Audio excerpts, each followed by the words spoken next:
안녕하세요. 오늘 저희가 좀 흥미로운 자료를 하나 가지고 왔습니다. 네, 어떤 건가요? 그 라이언 오브 주다라는 유튜브 채널 영상인데요. 아, 네, 들어본 것 같기도 하고요. 최근에 있었던 여러 국제적인 사건들, 예를 들면 도널드 트럼프 대통령의 발언이라던가 또 이집트에서 열렸던 어떤 회의 같은 거 있잖아요. 네네, 있었죠. 그런 것들을 성경 예언, 특히 뭐 요한계시록이나 다니엘서 같은 부분이랑 연결해서 해석하는 그런 시각을 다루고 있더라고요.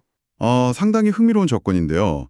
현재 사건들을 종말론적인 예언의 틀에서 본다. 네, 그래서 오늘 저희는 이 영상이 도대체 어떤 논리를 펴고 있는지 그 핵심 주장이 뭔지 한번 좀 깊게 파헤쳐 보려고 합니다. 좋습니다. 이런 해석은 뭐랄까 특정 종교적 관점이 기반한 거니까요. 저희는 그 주장이 뭔지 또 어떤 근거를 드는지 좀 객관적으로 살펴보는 데 집중하면 좋겠네요. 맞습니다. 자, 그럼 영상이 가장 먼저 주목하는 부분, 트럼프 대통령의 발언부터 시작해 볼까요? 이게 꽤 인상적이었던 모양이에요. 네, 영상에서는 그 부분을 아주 중요하게 다룹니다. 트럼프 대통령이 예전에 그 중동 평화협정 관련해서 언급하면서 우리가 모은 그룹은 역사상 가장 부유하고 강력한 그룹이다. 이렇게 말한 대목이요. 아, 그 발언요? 네, 기억납니다. 가장 부유하고 강력하다. 그렇죠. 영상 제작자는 이게 그냥 지나가는 말이 아니라 성경의 표정 구절과 아주 놀랍게 연결된다고 보는 것 같아요. 성경에 어디랑 연결을 시키는 건가요? 요한계시록 17장 13절입니다. 거기 보면 여러 왕들이 한 뜻을 가지고 자기의 능력과 권세를 짐승에게 주더라. 이런 내용이 나오거든요. 아, 왕들이 힘을 짐승에게 준다. 네, 영상의 해석은 트럼프가 말한 그 부유하고 강력한 그룹이 바로 이 성경 속 왕들의 연합체에 해당한다는 거예요. 그리고 이들이 겉으로는 뭐 평화나 번영 같은 좋은 목표를 추구하는 것처럼 보여도 결국에는 성경이 예언한 마지막 제국, 그러니까 짐승으로 상징되는 그 시스템에게 힘을 실어주는 구조를 만들고 있다. 뭐 이런 해석인 거죠. 와, 상당히 대담한 연결인데요. 그 트럼프 본인이 의도했든 안 했든 그 발언 자체가 어떤 예언의 그림자처럼 해석될 수 있다. 이런 거군요. 바로 그겁니다. 발언 자체의 의도보다는 그 발언이 묘사하는 현상, 즉 엄청난 부와 권력을 가진 세력의 연합이라는 그 현상 자체가 성경 예언의 맥락 안에서 어떤 의미를 갖는지에 초점을 맞추는 거죠. 부와 권력의 연합이 왜 하필 짐승과 연결되는 걸까요? 그 부분이 좀 궁금한데요. 영상의 논리는 이렇습니다.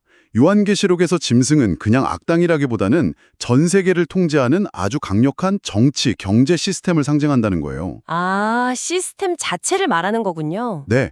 그렇기 때문에 역사상 유례없는 부와 권력을 가진 집단이 형성된다는 것, 그 자체가 바로 그런 전 지구적인 통제 시스템이 나타날 수 있게 하는 필수 조건이라고 보는 겁니다. 그들의 의도가 선하냐 악하냐가 중요한 게 아니라 그 힘의 집중 자체가 예언된 시스템의 토대가 된다는 거죠. 알겠습니다. 발언의 내용 자체보다는 그 현상과 예언의 유사성에 주목한다. 네, 그런 방식입니다. 그런 관점에서 보니까 이게 단순히 한 정치인의 말 한마디에 매달리는 게 아니라 더 큰 그림을 보려는 시도라는 게 좀 이해가 되네요. 그럼 이런 맥락에서 영상이 또 중요하게 보는 다른 사건이 있다고요. 이집트 회의 말씀하셨죠? 네, 바로 그겁니다. 영상은 2025년 10월 13일 이집트 샤르멜 셰이크에서 열린 한 국제회의를 아주 중요하게 다룹니다. 2025년 10월. 아, 그 회의요? 네, 이 회의가 바로 트럼프가 말했던 가장 부유하고 강력한 그룹의 실제 모습, 구체적인 증거라고 주장해요. 그 근거로 참석자 명단을 쭉 읽거든요. 어떤 사람들이 모였길래 그렇게까지 해석하는 걸까요? 영상 설명을 보면요. 프랑스 마크롱 대통령, 영국 총리 키어 스타머, 유엔 사무총장 구테르스, 세계은행 총재 아제이 반가 같은 세계 정상급 정치 지도자들은 물론이고요. 네. 거기에 더해서 소위 말하는 세계 경제 포럼 WEF와 아주 긴밀한 재계 거물들, 빌 게이츠나 제프 베조스 같은 기술 기업 총수들, 그리고 주요 금융기관 대표들까지 정말 각 분야의 최고 위급 인사들이 대거 참석했다는 겁니다. 와, 정말 말 그대로 세상을 움직이는 사람들이 다 모였다고 해도 과언이 아니겠네요. 그렇죠. 영상은 바로 이 모임이 또 성경 예언과 직접적으로 연결된다고 주장합니다. 이번에는 어떤 구절이랑 연결하나요? 다니엘서 7장 23절하고 요한계시록 13장입니다. 다니엘서에는 넷째 짐승은 땅의 넷째 나라인데 다른 모든 나라와 달라서 온 세상을 삼키고 짓밟고 부숴버릴 것이다. 이런 예언이 있고요. 네. 요한계시록 13장에는 그 짐승이 모든 종족과 백성과 언어와 민족을 다스리는 권세를 받는다고 되어 있거든요. 아, 전 세계를 다스리는 권세. 네. 그러니까 영상은 이 샤름 엘셰이크 회의가 바로 이런 전 세계적인 영향력을 행사하는 단일 시스템, 즉 성경의 넷째 나라나 짐승의 권세가 실제로 만들어지는 과정을 보여주는 아주 중요한 장면이라고 해석하는 거죠. 그냥 국제회의가 열렸다는 사실뿐만 아니라 장소가 하필 이집트라는 점도 뭔가 의미 부여를 하는 것 같던데요. 맞습니다. 아주 정확히 보셨어요. 영상은 이집트가 성경에서 이스라엘 민족이 노예 생활을 했던 속박의 땅이었다는 그 역사적 배경을 강조합니다. 아, 그렇죠. 출애굽 배경이 있으니까. 네, 바로 그런 상징적인 장소에서 전 세계 지도자들이 모여서 글로벌 통합이니 새로운 질서니 하는 걸 논의하는 모습 자체가 마치 현대판 애국제국, 그러니까 전 세계를 통제하려는 새로운 형태의 속박 시스템이 건설되고 있다는 걸 보여주는 상징적인 장면이라고 주장해요. 역사가 반복되고 있다, 뭐 이런 뉘앙스죠. 와, 이건 정말 드라마틱한 해석인데요. 근데 요즘 세계 지도자들이 모이면 항상 하는 이야기들이 있잖아요. 뭐 글로벌 협력, 지속 가능한 미래, 기후변화 대응, 포용적 성장 이런 것들이요. 네, 그렇죠. 늘 나오는 레퍼토리죠. 겉으로 보기에는 다 좋은 말들인데 영상은 이것도 좀 다르게 본다고요? 네, 바로 그게 이 영상의 또 다른 핵심 주장입니다. 영상은 이런 협력, 통합, 지속 가능성 같은 단어들이 겉보기에는 인류 전체를 위한 아주 숭고한 목표처럼 들리지만 이게 실제로는 요한계시록 13장에 나오는 세계 단일 시스템의 특징과 너무나 똑같다고 경고해요. 단일 시스템의 특징과 같다. 어떤 면에서요? 그 성경 속 시스템은 단일 지도자, 즉 짐승 아래에서 모든 국가와 민족이 하나의 메시지, 하나의 의제를 따르도록 강요하는 걸로 묘사되거든요. 네. 그런데 지금 국제사회에서 강조하는 하나의 목소리, 통합된 해결책, 이런 것들이 바로 그런 단일 시스템으로 가는 과정이라는 거죠. 겉모습은 좋아 보이지만 그 방향성이 위험하다는 겁니다. 그러니까 모두가 동의할 만한 좋은 목표를 내세우는 것 자체가 오히려 경계 신호일 수 있다. 왜냐하면 그게 결국 다양성을 없애고 하나의 통제 시스템으로 이어질 수 있으니까. 이런 논리인가요? 정확합니다. 영상은 정치, 경제, 기술, 심지어 종교까지 모든 영역에서 나타나는 이 통합 움직임이 성경에서 말하는 적그리스도가 다스리는 시대가 오기 전에 반드시 나타나야 할 전조 현상이라고 봐요. 전조 현상이다. 네, 특히 다니엘서 7장 23절에 그 다른 모든 왕국과 다른 넷째 왕국을 해석하면서 이게 과거의 제국처럼 단순히 땅이나 군대로 이뤄진 게 아니라는 거예요. 그럼 뭔가요? 디지털 기술과 네트워크를 통해서 전 지구적으로 모든 사람의 삶, 구석구석을 통제하는 시스템 그 자체가 될 거라고 설명합니다. 그리고 지금 우리가 바로 그 시스템이 만들어지는 과정을 보고 있다는 게 영상의 아주 강력한 경고 메시지인 거죠. 굉장히 구체적인 그림인데요. 그럼 영상은 이 거대한 시스템을 실제로 돌아가게 만드는 어떤 구체적인 기술이나 정책 같은 것도 언급하나요? 그냥 추상적인 게 아니라요? 네, 아주 구체적으로 지목합니다. 예를 들면 클릭 몇 번으로 전 세계 누구의 계좌든 바로 얼리거나 거래를 막을 수 있는 글로벌 금융 네트워크. 아, 또 현금 없는 사회를 만들면서 모든 구매 내역, 돈 흐름을 중앙에서 다 추적하고 통제할 수 있는 중앙은행 디지털 화폐, CBDC 같은 거요. CBDC도요? 네. 그리고 사람들의 생각이나 정부에 반대하는 목소리까지 감시하고 분석할 수 있는 인공지능 AI 기반의 감시 시스템 확대. 또 개인의 행동이나 소비 패턴까지 규제할 명분을 주는 국제적인 기후협약이나 팬데믹 대응 조치들, 심지어는 다양한 종교들을 하나로 묶으려는 종교 통합 움직임까지 다 언급해요. 와, 정말 우리 삶의 거의 모든 영역을 다 포함하는데요. 금융, 기술, 환경, 종교. 그렇죠. 이 모든 것들이 개별적으로 보면 뭐 필요하거나 합리적으로 보일 수도 있지만 영상은 이걸 큰 그림에서 보면 결국 하나의 거대한 통제 시스템을 만드는 부품들이라고 주장하는 겁니다. 그리고 이런 움직임들이 다 좋은 명분을 내세운다는 점을 강조하는 거고요. 맞습니다. 평화, 안전, 지속 가능성, 통합 이런 아주 매력적인 말들로 포장된다는 거죠.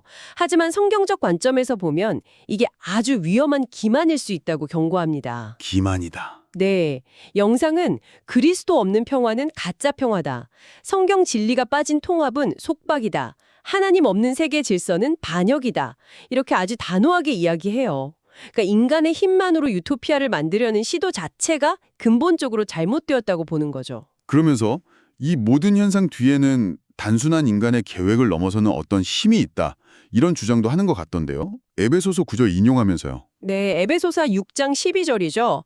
우리의 씨름은 혈과 육을 상대하는 것이 아니요 통치자들과 권세들과 이 어둠의 세상 주관자들과 하늘에 있는 악의 영들을 상대함이라는 구절이요. 네, 영상은 이 구절을 근거로 지금 벌어지는 이 전지구적인 시스템 구축 배후에는 눈에 보이지 않는 영적인 세력, 즉 사탄의 계획이 있다고 주장해요. 영적인 세력이 배후에 있다. 네, 그래서 우리가 보는 정치, 경제, 기술 현상들을 그냥 세상적인 차원에서만 보면 본질을 놓칠 수 있다.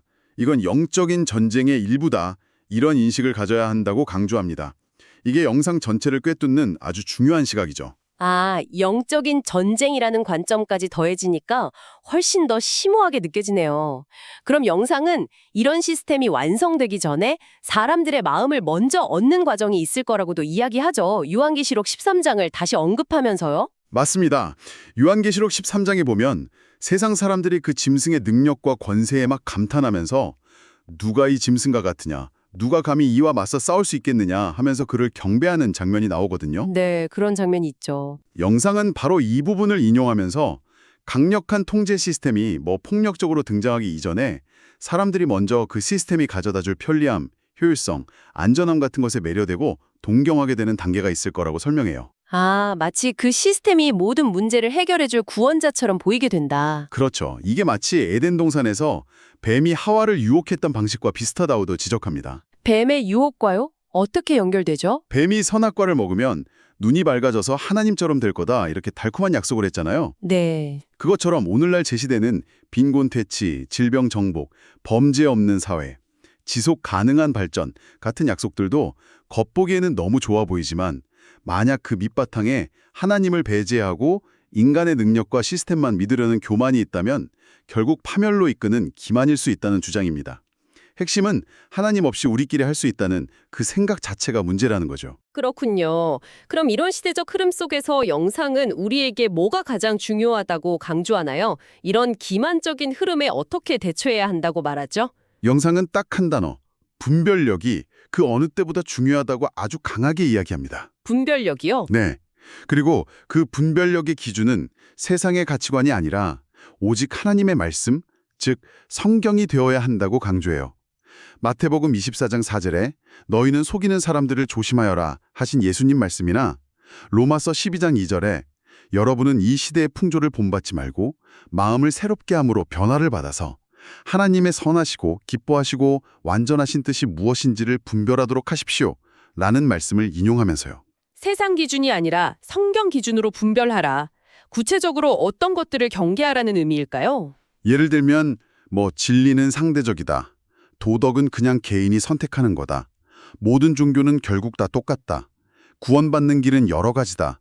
이런 생각들 있잖아요. 네, 요즘 많이 들리는 이야기들이죠. 영성은 바로 이런 생각들에 동화되지 말라고 경고합니다.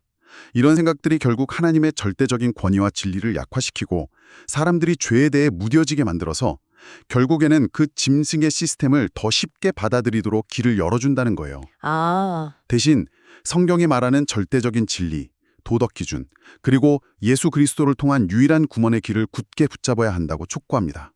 특히 하나님 없이 인간의 힘으로 완벽한 세상을 만들 수 있다는 이런 인본주의적인 믿음 자체가 가장 교묘하고 위험한 기만 중 하나라고 지적해요. 또 영상이 그냥 절망적으로만 끝나지는 않는 것 같더라고요. 신자들을 위한 희망의 메시지도 있지 않나요? 네, 맞습니다. 그 부분이 또 중요하죠. 영상은 세상이 막 자기들의 왕국, 그러니까 영상 표현대로라면 새로운 애굽을 짓느라 분주한 동안에도 하나님께서는 당신의 영원하고 흔들리지 않는 왕국을 동시에 준비하고 계시다는 점을 강조하면서 희망을 줍니다. 하나님의 영원한 왕국. 네, 요한계시록 11장 15절 세상 나라가 우리 주님과 그의 그리스도의 나라가 되고 주님께서 영원 무궁하도록 다스리실 것이다 라든지 데살로니가 후서 2장 8절에 주님이 다시 오실 때 그 불법의 사람 적그리스도를 그냥 입김으로 없애버리실 거라는 말씀 같은 걸 근거로 들어요. 네. 아무리 인간이 만든 시스템이 강하고 영원할 것처럼 보여도 결국 역사의 끝에는 그리스도께서 승리하시고 그분의 나라가 온전히 임할 거라는 그런 궁극적인 확신을 주려는 거죠. 그렇다면 이 영상을 보는 신자들에게 최종적으로 어떤 행동, 어떤 삶의 태도를 권고하고 있나요? 마지막 공고는 아주 명확합니다. 첫째, 세상 돌아가는 거 보면서 두려워하지 마라. 두려워하지 마라. 둘째, 영적으로 깨어서 기도하면서 하나님의 뜻을 분별해라. 셋째, 흔들리지 않는 믿음 위에 굳게 서서 그리스도의 다시 오심, 재림을 준비해라. 이겁니다. 깨어 기도하고 믿음 위에 서서 재림을 준비하라. 네. 특히 누가복음 21장 28절. 이런 일들이 일어나기 시작하거든 일어서서 너희의 머리를 들어라. 너희의 구원이 가까이 오고 있기 때문이다. 라는 말씀을 인용하는데요. 아, 그 말씀이요. 세상이 혼란스럽고 위협적으로 보일 때 오히려 낙심하지 말고 이걸 하나님의 구원 계획이 완성되어가는 신호로 보고 소망 가운데 하늘을 바라보라는 메시지를 아주 강하게 전달합니다. 세상의 시스템 구축 움직임을 보면서 불안해하기보다 오히려 구원의 완성에 가까웠다는 신호로 보고 믿음으로 준비하며 살아가라.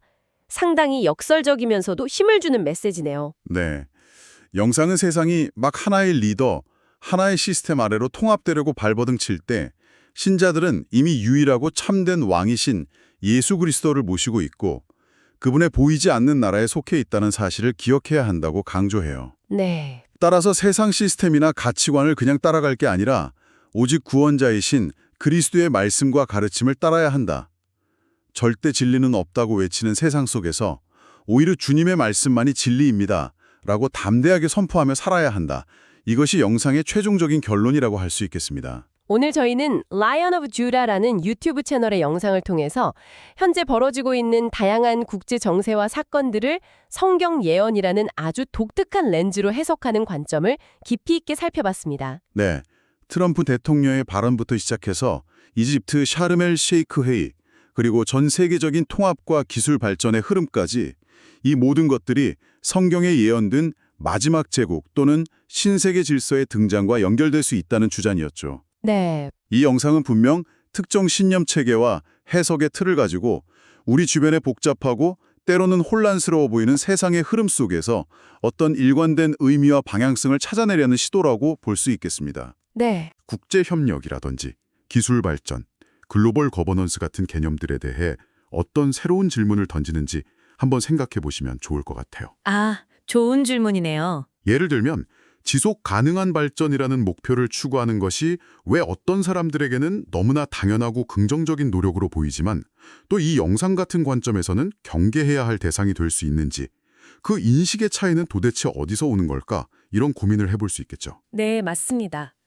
긍정적으로만 보였던 현상들의 이면에 또 다른 해석의 가능성이 있다는 것을 아는 것만으로도 세상을 보는 시야가 좀 더 넓어질 수 있을 것 같습니다. 그렇죠. 오늘 저희가 나눈 이야기가 여러분 각자의 생각을 더 깊게 하고 또 다양한 관점에서 세상을 이해하시는 데 조금이나마 도움이 되었기를 바랍니다. 다음 시간에 저희는 또 다른 흥미로운 자료 분석으로 찾아뵙겠습니다.